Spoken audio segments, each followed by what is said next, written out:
একটা ভয়াল সিনেমার বেস্ট সাপোর্টিং ক্যারেক্টারের জন্য। আমি ওনাদের মেয়ে।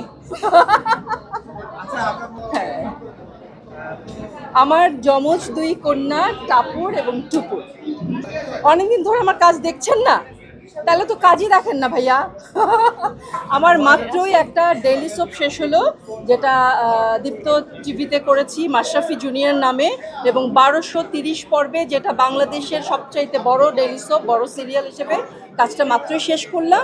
এবং এটা অত্যন্ত পপুলার একটা সিরিয়াল, যে মাশরাফি জুনিয়র দর্শকদের এমন কথা আছে যে আপু এই সিরিয়ালটা না দেখলে রাতে ঘুম আসে না। সো আমার মনে হয় যে এই সিরিয়ালটা যথেষ্ট জনপ্রিয়, এবং সেরকম একটা জনপ্রিয় সিরিয়াল আমি মাত্রই শেষ করলাম। রঙের মানুষে আমি কাজ করতে পারি না। সাকিন শাড়িশুড়িতে করেছিলাম লাবলু ভাইয়ের, হ্যাঁ লাবলু ভাইয়ের সাকিন শাড়িশুড়িতে বাসন্তী ক্যারেক্টারের জন্য। সেটাও দর্শক এখনও মনে রেখেছে, এখনও আমাকে দর্শক বা লোকজন যাই বলি না কেন, তারা এখনও আমাকে বাসন্তী বৌদি বলে ডাকে, এবং এই বাসন্তীকে তারা ভীষণভাবে মিস করে, এবং তারা খুব ভালোবাসে বাসন্তী হিসেবে আমাকে। হ্যাঁ, আমি পরশুদিন একটা কাজ শেষ করে আসলাম। রাজবাড়িতে শুটিংটা হয়েছে। এটা সরকারি অনুদানের একটা সিনেমা। সিনেমাটির নাম ভূমিকায় আমি অভিনয় করছি। আশা করছি কাজটি ভালো হবে। আমি আমার জায়গা থেকে যথেষ্ট মানে পরিশ্রম করে কাজটি করার চেষ্টা করেছি। এখন দেখা যাক, সেটা যখন পোস্ট প্রোডাকশনের কাজ হবে তখন বুঝতে পারবো যে কাজটির অবস্থা। আমি এটা পেলাম best supporting character, supporting role.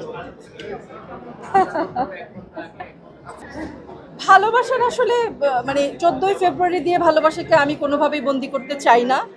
ভালোবাসা আসলে সারা বছরই থাকে, সারা বছরই আছে, এবং ভালোবাসা শুধু যে প্রেমিক প্রেমিকার ভালোবাসা তাও না, সেটা মা সন্তানের ভালোবাসা, বাবা মায়ের মধ্যে ভালোবাসা, স্বামী স্ত্রীর ভালোবাসা, বন্ধু বান্ধবীর ভালোবাসা, বন্ধু বন্ধুর ভালোবাসা, এবং এই যে আমার বাচ্চাদের সাথে আমার ভালোবাসা, এরকম সবার সাথেই সবার ভালোবাসা ব্যাপারটাকে আমি আমার জায়গা থেকে কোনোভাবেই ওই একটা রূপরেখায় আটকে দিতে চাই না আসলে।